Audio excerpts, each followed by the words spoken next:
What would I say to him? The guy who did it? I don't know how to answer that. I know that she's no danger to anybody whatsoever. She cannot kill a spider, she cannot kill a cockroach. But we made a mistake and we'll have to live with the consequences. And I know I'm nobody special. Hundreds and hundreds of people go through this all the time. I knew that was going to happen.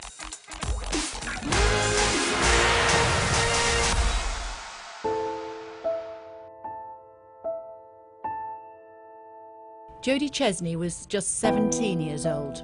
She was in a park with her friends in East London when she was stabbed in the back.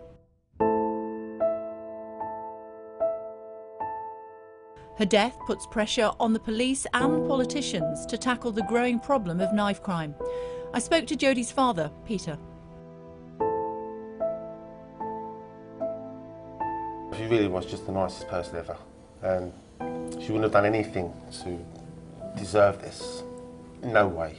She wouldn't have done anything to deserve this. So I just hope, you know, someone knows who did this. Yeah. Somebody knows who did this. Just do the right thing. You know, you never know the pain that you've caused and the beauty you've taken away. Do you know what I mean? They've destroyed something beautiful here, and it's just a disgrace. And just plead to somebody who knows about this. Just do the right thing. Just get this guy who did it. What do you know about what happened? The last time I spoke to her was Friday morning on my birthday. She got up to wish me happy birthday before I went to work. And then, so she was out with her friends and we were celebrating my birthday. and then I got a call. And what do I know about the attack? I know it was a stab wound to the back, a long knife, and she bled to death, literally, in the ambulance. What would you say to him? What would I say to him? Come on. I wouldn't say anything to him. The guy who did it. I don't know how to answer that. But if he's watching, or if somebody is watching, you want them to do the right thing, as you said. I don't know if anything I'm going to say is going to install any conscience on this guy. I doubt it. If you have any conscience or whatever, and you have any heart, and you're seeing what's going on here, and what you've taken away, and the pain you've caused, and the beauty you've taken away from this world, just give yourself up if you've got any conscience whatsoever. Honestly, it's the pain that this guy's caused, and the soul that he's taken off of from away from us is crazy. It's crazy. Yeah, that's it. Sky News has met the Islamic State fighter who's married to Shamima Begum, and he told us they made the wrong decision joining the terrorists. Yego Radic said they were brainwashed and wanted to join IS to help the people of Syria. Tell me about Shamima Begum. When did you meet her? I met her in Raqqa in I think 2015. Yeah. And what happened then? Was this a story of, did you fall in love with her? What happened? How did you meet? Basically what happened is a friend of mine approached me and he said, I know you're interested in marriage. A girl who just came, she was looking for a husband. Would you like to meet her? Initially I wasn't really interested because of her young age. But how old was she? She was back then 15. She was 15? Yes. That wasn't a problem? A little bit. That's why I was a bit reluctant. She was a child? You married a child? Kind of. And both of you were supportive of this enterprise, this terror enterprise, the Islamic State, at this time? Well, you have to be. Basically, if you have a negative attitude towards the Islamic State, it's a very dangerous thing. They will consider you a rebel, they will arrest you, they will probably torture you, might even kill you. What was her reaction to the Islamic State? How did she find living under it? What would you have considered her? Was she a good Islamic wife? How did it work? Yeah, she was a good Islamic wife. She basically, she stayed in the house, she took care of me, she took care of her children. But besides that, she did not really have a lot to do. Basically, she had nothing to do with the Islamic State. She had never have any direct contact besides her friends with anybody working with the Islamic State besides me. The British government has revoked her citizenship. What do you think about that? I find that saddens me because it will make her situation very difficult, of course. And me, I know her very well, her being my wife for more than 3 years. I know that she's no danger to anybody whatsoever. She cannot kill a spider, she cannot kill a cockroach. But we made a mistake and we'll have to live with the consequences. Anthony Bryan is a child of the Windrush generation. He was locked in detention centres and nearly deported. The Home Office has been criticised for the way Anthony and many others were treated. He's received an official apology, but little else. He told me about the impact it's had on his life. They don't care about us, because if they did, they would have sought us out. 8 months. 8 months since they said they're going to do the hardship fund, and I heard nothing. So we just put there to wait, you know, because if they don't tell us, we won't know. And it's not good going up every minute asking them what's happening, because they think, oh, it's just the money you want. But to be honest, we do need some money. It would help. So obviously there were these big gestures when it started. Amber Rudd had to resign, then Sajid Javid promised that he was going to tackle it. He ain't done nothing. What do you think of it? He ain't done nothing. He ain't done nothing I see anyway. He write a few letters and make a few gestures. That don't help us, you know. And he's going to urgency and all this. I can't see it. I can't see it. I get so frustrated when he speaks and say about Windrush and the compensation. I just with a pinch of salt, because I say another 8 months before anything is sorted, you know.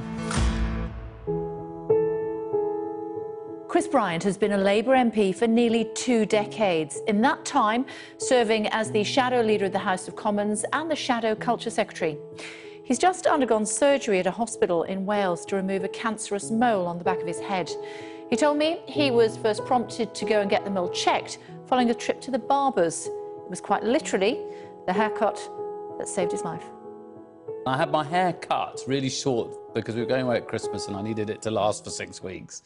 And so shorter than you would normally? Yes, exactly. And Jared, my husband, went, what's that? Which was like a mole, tiny little mole, which was a little bit, I've never seen it, but I gather it was a bit red and a bit black and a bit yellow, so that's what makes them disturbing. So on my birthday, I was driving past the doctor's surgery in Porth, in the Rhondda, in my constituency, and I thought, well, maybe I should just go in, because I've heard of all these stories. And so I went in and he said, oh, well, I think that's probably a wart, but I'll send you under the special 2-week guarantee thing, I'll send you off to the specialist. So I went to the dermatologist, wonderful woman called Julie Martin, Dr. Julie Martin. She said, I think that's a melanoma, to be honest, it's not a wart. She was sitting behind a desk with a file open, and that, I thought, oh, this isn't great. And then she was very simple and straightforward, and she said, you have a stage 3B melanoma, so there's 4 stages of melanoma.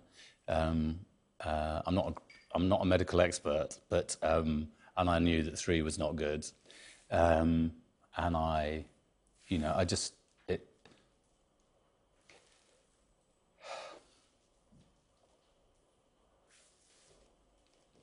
So it feels like being punched. No, it's fine, it's fine, it's fine. Can we have that tea, please? It feels like being punched in the stomach. And I know I'm nobody special. Hundreds and hundreds of people go through this all the time. Cup of tea. Thanks. Thank you, John. There'll be people having this exactly today. And the only reason I want to talk about it really is, well, in a sense, I have no choice because it's so obvious. People point at me on the train. And I'll be appearing in the next production of Frankenstein at the National without any makeup. But you do want to cry. I felt cold in my skin for 48 hours.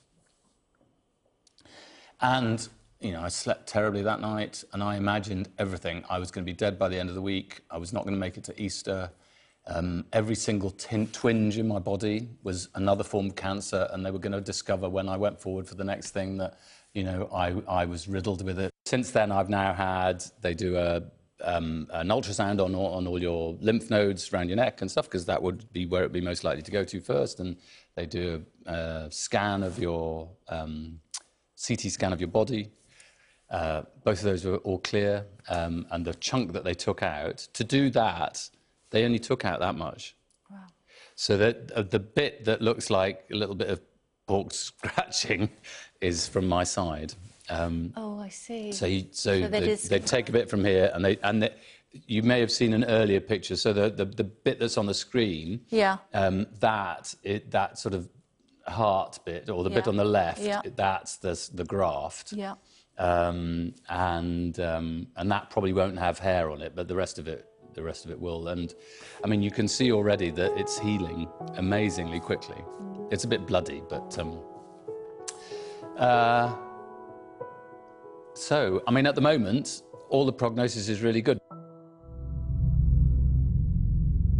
Now, she's one of the loudest voices in the Me Too movement. Actress Rose McGowan sparked an avalanche of sexual assault allegations in the entertainment industry and beyond. Hollywood gives us a really narrow mirror to view ourselves in, and it's kind of one-dimensional, but it affects so many, and it is a form of propaganda. And in what way? Sort of sexism are we talking about, or sort of... Not just sexism, it's like here's what you are as a man, here's what you are as a woman, here's what you are as a transgender, here's what you are as anything, and the problem is that it's 96% men in the Directors Guild.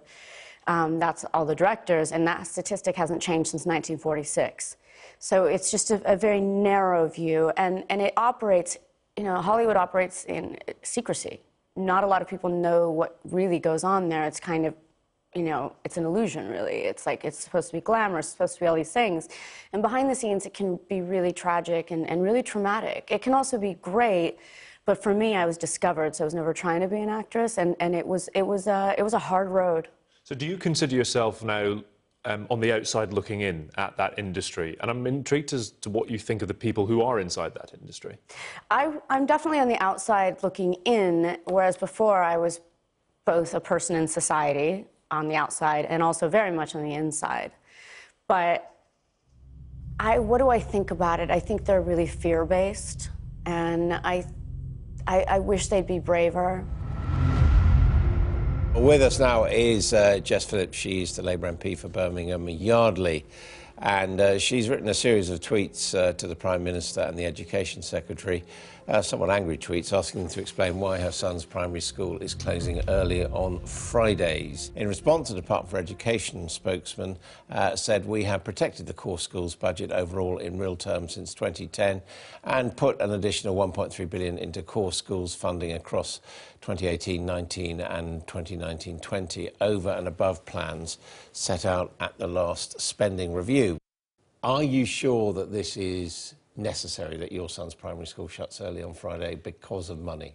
Yes, absolutely. It's not a new phenomenon. It's been talked about at my son's school for nearly 2 years now, about the talk about they have hundreds of thousands of pounds of deficit that cannot be made up, and this is because of things like special educational needs children. There's lots of disabled children at my son's school, and as well as the cut that they're suggesting making into the school hours that stops them having to have support staff there and stops them having to have cover support for teachers to plan, which they have to do.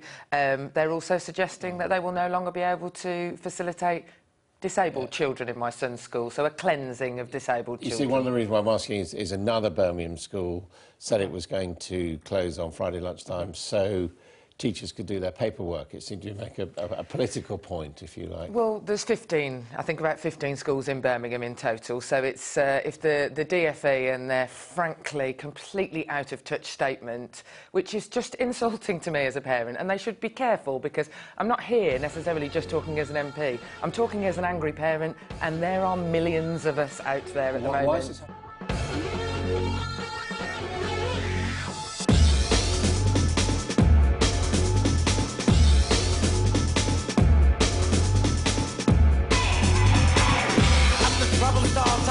I Flint has been described as a true pioneer, innovator and legend by his Prodigy bandmates following the news of his death at the age of 49.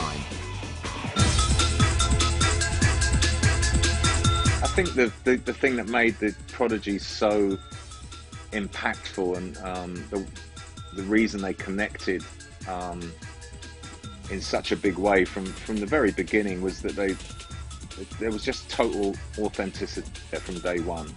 And I think that although Keith started as a dancer, you know, the power of that group grew through those first few years of the 90s, and the body of work they put out between the Experience album to Fat of the Land, those 3 albums across 5 years were absolute game changer, and should be, you know, they're right up there with some of the best albums made of all time.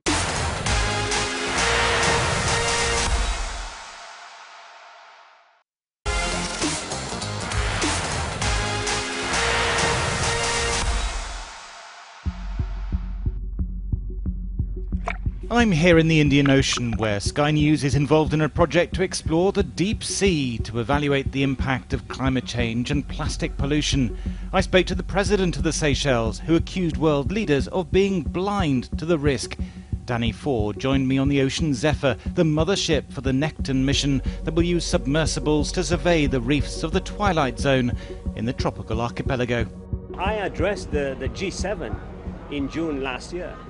You know, I went to Al Dabra, where this ship will be going, and I was there in December 2017. For the first time, I saw what is happening. You know, the islands is like a trap. So we have plastics from all over coming into Seychelles and creating the damage. And I showed them the pictures of what is happening, and they all looked at me.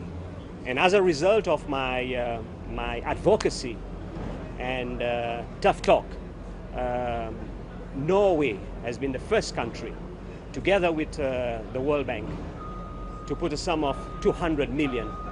And this is not enough. I think governments, they need to take their responsibility.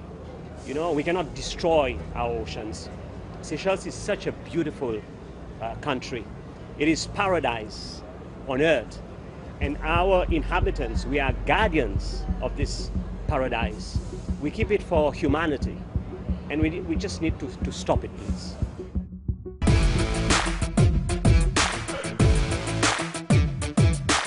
We haven't heard much from Andy Murray apart from a couple of Instagram posts since his tearful press conference and his big hip operation, but he's on the road to recovery. Wimbledon might be too soon, but he is going to try and get back to top-level tennis. This is what he said to me when I caught up with him at Queen's Club. How is the bionic hip? Yeah, it's going well so far. I'm in no pain when I'm walking around and stuff. So you know, that was the reason for having the operation in the first place. So I just feel a lot happier in myself on a daily basis, and yeah, it feels pretty good. Take us back to the tearful press conference, because you must have been at a very low point to speak like that, to speak about the end of your career. I don't think people realise how much pain you're in. What was the thought process? Well, I mean, basically for the last kind of 12, 18 months, you know, as an athlete and kind of competitor, when people ask you, you know, how you're getting on at competitions and stuff, you're not going to say, oh, my hip's terrible, because you might be playing them the next week, or you know, I'm trying to be optimistic when I'm getting asked about my hip and press conferences and stuff. And, you know, but I was struggling, you know, I was struggling for a long time, and you could see that in just the way I was walking around in terms of, you know, limping everywhere I was going. So it was tough. And in that press conference, obviously, I kind of spoke from my heart a little bit and kind of opened up, and it'd been tough kind of 18 months. So I felt much better after I'd done it, and obviously had the operation now, and I feel good. And how's the last month been? Has it been tough, the rehab? How do you feel? It's been, I mean, rehab's never loads of fun. I mean, it's quite tedious, a little bit boring, and I've done a bunch of different stints of rehab over the last 18 months. So, but because I'm seeing progress now, and because I'm not in pain, it's sort of motivating me each day to be doing it, because I'm noticing that things are getting better and that I don't have to limp anymore, and you know, my hip feels good, which hadn't been the case the last 18 months. I've been doing rehab and my hip was still really sore. So, you know, now I'm seeing some good signs and yeah, positive about the outcome. Well, you couldn't tie your shoelaces before. Can you do that now? I still can't do that yet, but I think that's more through stiffness and stuff from the operation rather than pain. But I'm getting there. I can just about do it. I've still got these slip-on shoes on just now, which help. But yeah, I'm getting closer. Now, it's not often that our guests get away with running around our studio and licking the glass, but we'll forgive little Isla and Jemima Reen. Before they were born, the twins were diagnosed with a rare blood imbalance, which gave them just a 5% chance of survival. The girls and their parents came in for a chat and a play. This is Isla. That's Jemima. That's you over there. If they want to wander around, it's absolutely fine. Don't worry about it while we're having a chat. That was impressive. That was impressive. It's okay, Dad. I'm sure she'll be fine. She's off.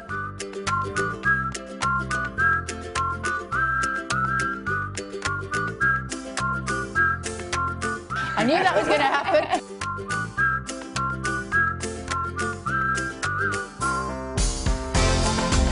You are going to be a handful, aren't you?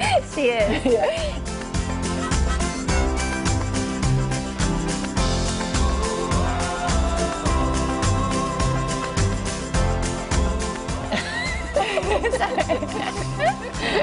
Fantastic. Maybe we'll try and retrieve the children as well. I'm sure you'd like them back before they're 18. Off she goes. I'm sure that's not true. We'll see you in just a second.